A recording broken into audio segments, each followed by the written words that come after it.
way you can use Pinterest as a time-saving tool for yourself and for getting resources out to people in your districts or the people you're working with. So with that, we'll move on to my pins. And so we're back at the Northland AT board for the Region 3 AT team of our trusted resources.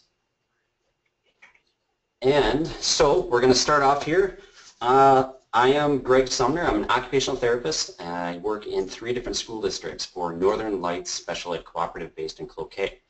The 2 I'm going to talk about are sort of resources of resources. They're kind of a great spot for many different Chrome apps, extensions, things for Chromebooks, or just using the Chrome browser. So when you look at our AT, our Pinterest board, we're going to go to the Chrome apps and extensions board. Go in here, and basically these are the 2 pins I'm going to share. This one is more for a UDL perspective. It's a way to get mainstream teachers using Google more in a way that makes it more effective for schools, students, things that people are using. The keynote speaker presented on this app, and he's a nationwide renowned speaker. I can't remember where he's from, but just phenomenal presenter on different options that are out there. And so here's basically a really good list of ways to use different things in the classroom. These are more classroom tools and ways that teachers can use these to do different presentations. So once you get to this resource, then you can go into the different resources. So like I say, this is a resource of resources. And so then you can get through to here to another site, and it gives an article on different activities you can use Google Slides in the classroom. And so this is the site again, and this is kind of the reference from Charting the Seas specifically where he was the keynote speaker. So I'm going to close that tab and go back to my the Pinterest board for Region 3 Assistive Technology team. And I'm going to close that pin, and I'm going to go back. Then the next one, so we're back in the Chrome Apps and Extensions board. We're going to go back to this one here. This one is also from the keynote speaker. So basically here's a little description. Is basically using your Chromebook as AT or even your Chrome browser. There's just really everything you need to know here for almost everything. Reading, writing, switch accessibility, visual impairments, just a really good, basically similar things that were on the AT wheel that I referenced earlier.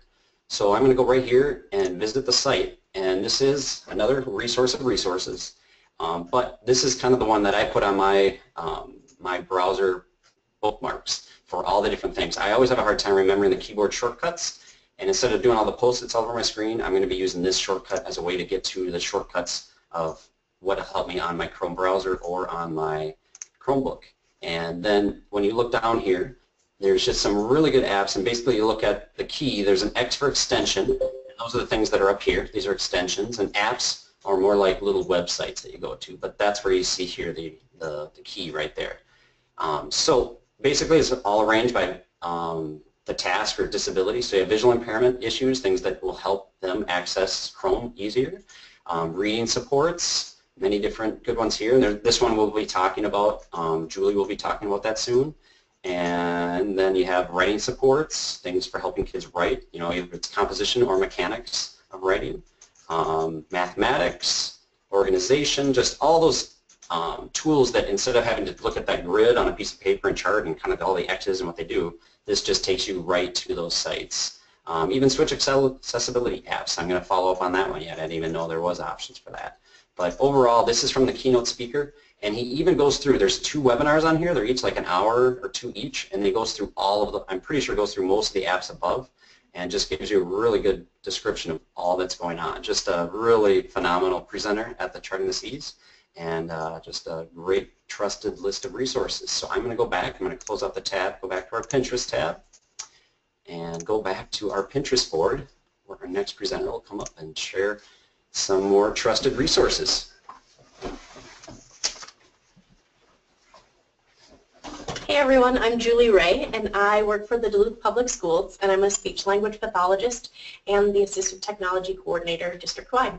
And a couple of resources that I use quite a bit and have been, and then also heard about at Charting the Seas, are a couple of Chrome apps and extensions. So I'm going to go into that board here. And the first one is called Awesome Screenshot.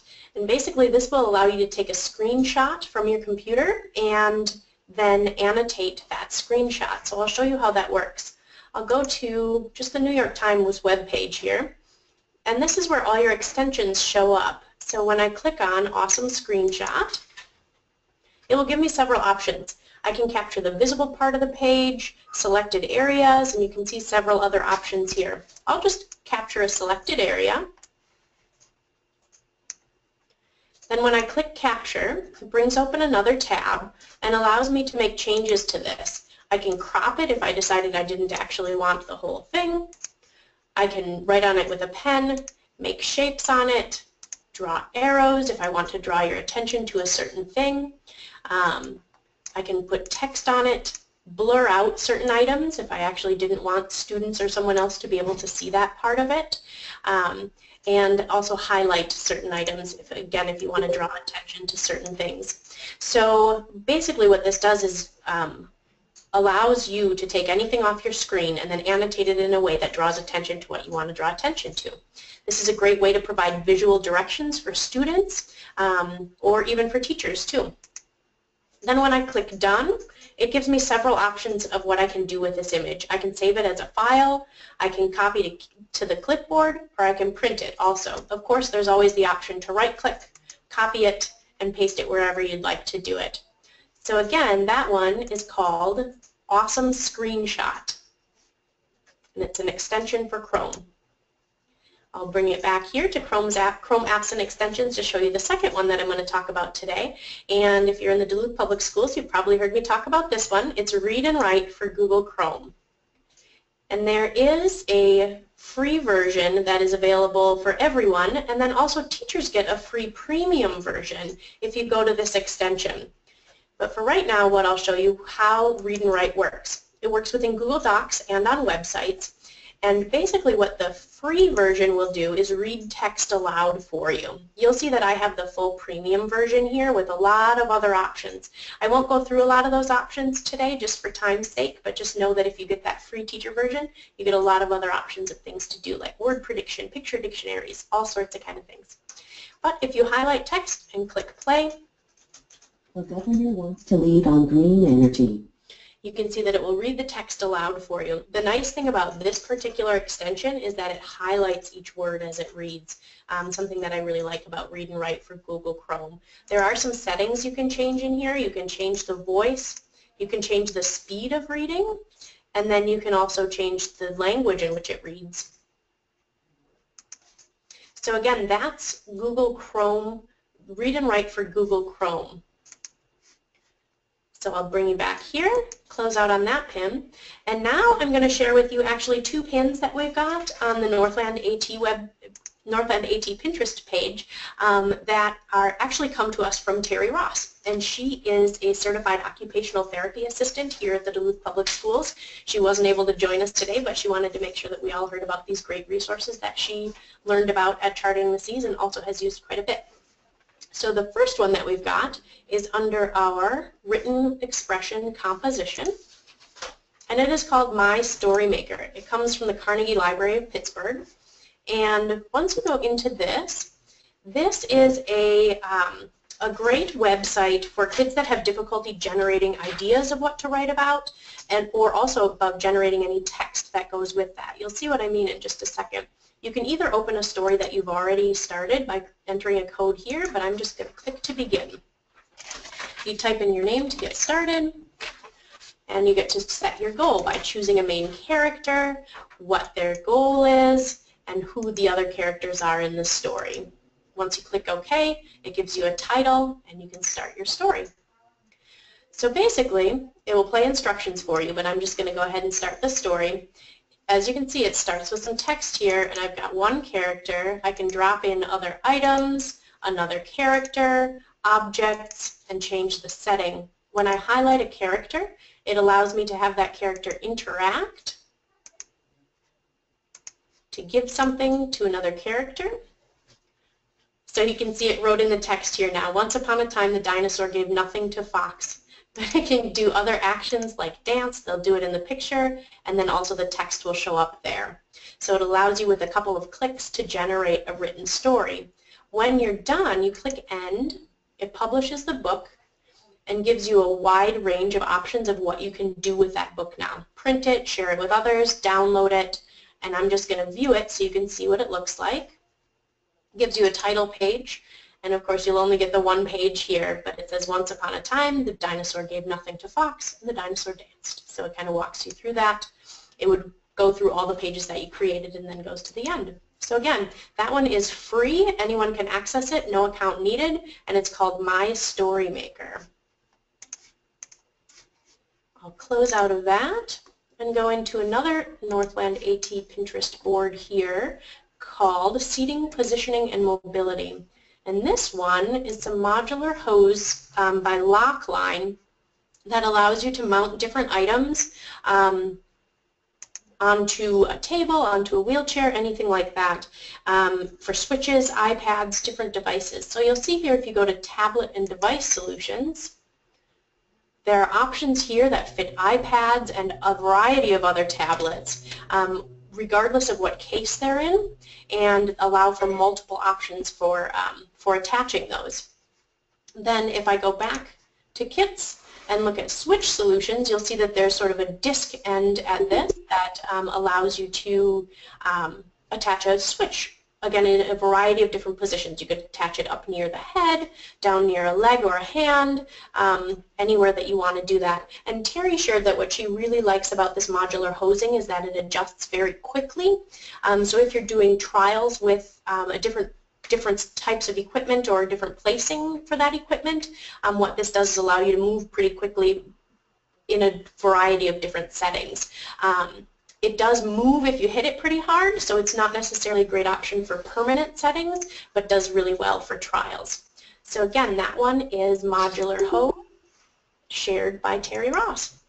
All right, and I'm going to hand off the microphone here to Krista, who will be sharing with you next. Thanks. Hi, my name is Krista Sievertson, and I am the Autism Spectrum Disorders teacher on special assignment for the Duluth Edison Charter Schools. And today I'm going to share you some tips and tricks that I learned from a session that I went to, or two different sessions that I went to related to being an itinerant staff person, so moving around the district from building to building. The first one we're going to look at is under Techie Tips. And it is a video conferencing option called Zoom. Right now we're using a video conferencing platform called GoToMeeting, and this is just another option for you to check out. What's nice about this one is it is cloud-based. It is there's a free option for it, and it gives you lots of different things that you can do, including breaking your video conference into small groups and having up to 50 participants for the free version. There's lots of different things you can do. So you can do just what we're doing right now, where we're sharing screens, having audio and video. You can also record your conferences. And I'll show you here some of the pricing options. So the basic membership is free, and you can have up to 50 participants at a 40-minute meeting. With that, you don't have the option to do a cloud-based recording, but you can do a local recording on your own device.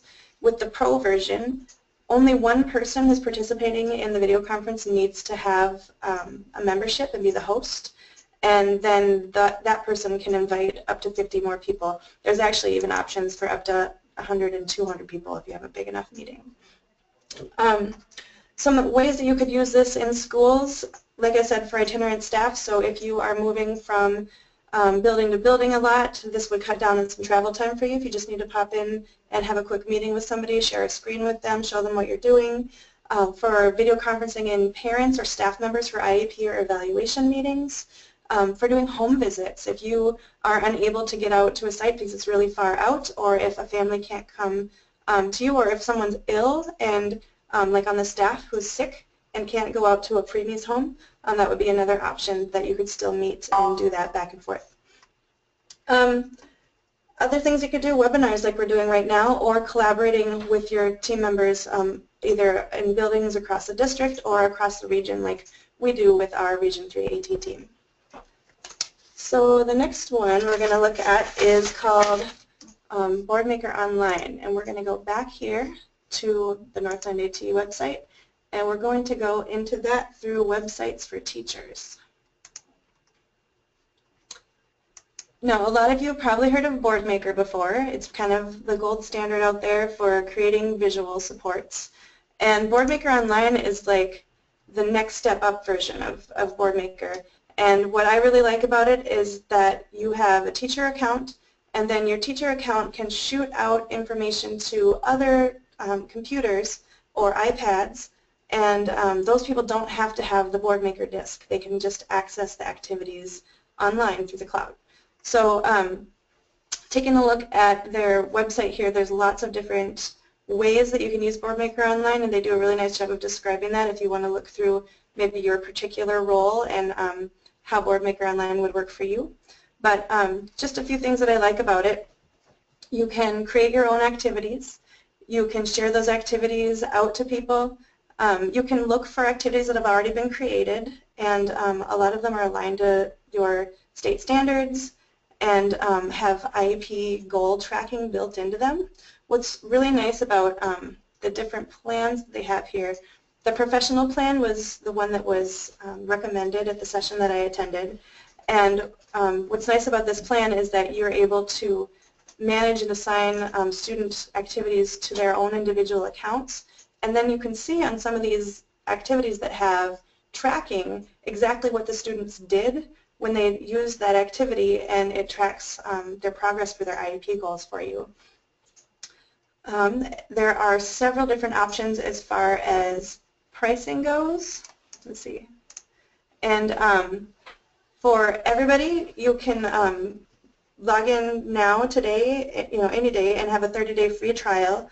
And you can choose from the personal or professional version. Again, I'd recommend the professional version. That's the one that gives you the option to push out assignments to your students and track their information. So anybody can sign up for a 30-day trial to try that out. And otherwise, it's $199 a year, or they also have a monthly trial, a monthly subscription. So if you wanted to get the full subscription right now for the last month of school for $19.99, you could get that. But just another option for BoardMaker that is, just more accessibility and using universal design for learning across a new platform. All right, we're going to turn it over to our last presenter, Shannon.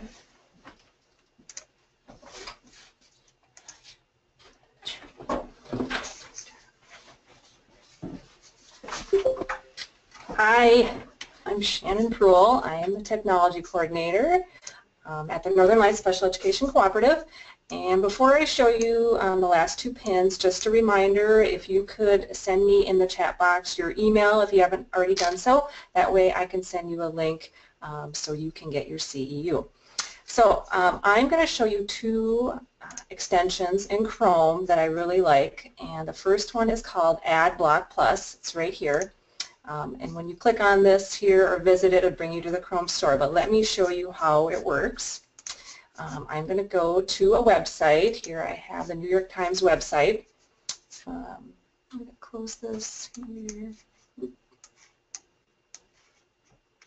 Okay, so here's the New York Times website, and you can see here I have the extension Add Block Plus in the upper right-hand corner, but it's not on right now because it's grayed out, and you can see there's some ads here, and here's Hillary. To get that to disappear, I would click on it again and then enable it. It automatically comes on for all websites, but I wanted just to show you the difference here if it's off. So if I refresh my page, it should get rid of those couple ads. So your district probably already has a filter. This is just another layer, really easy. It's automatically on for all your websites that you visit. It's called Add Block Plus. So right now you can see you have 23 ads that are being blocked on this web page. All right, so back to our Pinterest site. The next one I'm going to show you is called Save to Google Drive. And again, if I click on this and visit it, it'd bring me to the Chrome store. But let's take a look at that extension. I'm going to go back to my New York Times website. So let's say I wanted to get this article immediately in my Google Drive. This is a great extension to do that. So when I hover over it, it looks just like your Google Drive, so you're not really going to your Google Drive. What it does, it takes a picture of this website and it plops it into your Google Drive. And I've set up in my options how I want that to look. So right here I can say where do I want it to save. So I've already picked a folder in my drive so I know where to put this. And then it can, underneath this HTML pages, you can select how you want the page to go into your drive. And I've selected as a Google document. So let's click on that and take a quick look at how that works. So I one click. It says it's saving this article to my Google Drive, and it might take 30 seconds or so, and I've already done this so we don't have to waste time. But you can see here I've gone into my Google Drive, and there's the article. It's got the Google Doc icon, and when I open it up, it does do some conversion, so it's not going to be super pretty. But if I scroll down through some of the ads and stuff, some of the other side links here. Well, this is a big article. Let's find it. Here we go. Here's the article right now, and you can see it puts it in as a Google Doc. So I could type in here. I can erase things. I can make it bigger. Whatever you want to do. With one click, I've dumped it into my Google Drive. So that was called Save to Google Drive. And that's under our Northland AT Pinterest site under Chrome Apps and Extensions. So I was, like I said, the last one up. Again, just get me your email. Before I go through how to get your CEU, one last thing I wanted to show you. If you want to get to we are recording this webinar, and if you want to get to that webinar on YouTube, we have put a link, a pin, in our Techie Tips, right, there we go, Techie Tips folder right here, Northland AT YouTube playlist. So if I click on it here, it'll automatically start bringing our past YouTubes. But if you click on the visit site, you can see here are 2 previously posted webinars we've already done. That was under Techie Tips under Northland AT Pinterest site. Did anybody have any questions? I'm going to take a quick look and just see if there's anything in the chat box. I'm not seeing anything. If you do have a question, go ahead and type that up quick. I'll just quickly explain how to get your CEU. So like I said, I'll send you an email, and on that email there will be several links also to our Pinterest page and to our YouTube site. But the main one is going to be a link to the evaluation. And the evaluation is very short and sweet. I think it's 3 questions. You fill it out, and then afterwards you'll see a link at the top that'll say click here to print your CEU. It'll pop up in your browser, and you can even type your name in it. So it's typewritten on the CEU and printed out. That's it. I'm not seeing any other questions. So again, we recorded this, and thanks for coming today. I'm going to shut it down.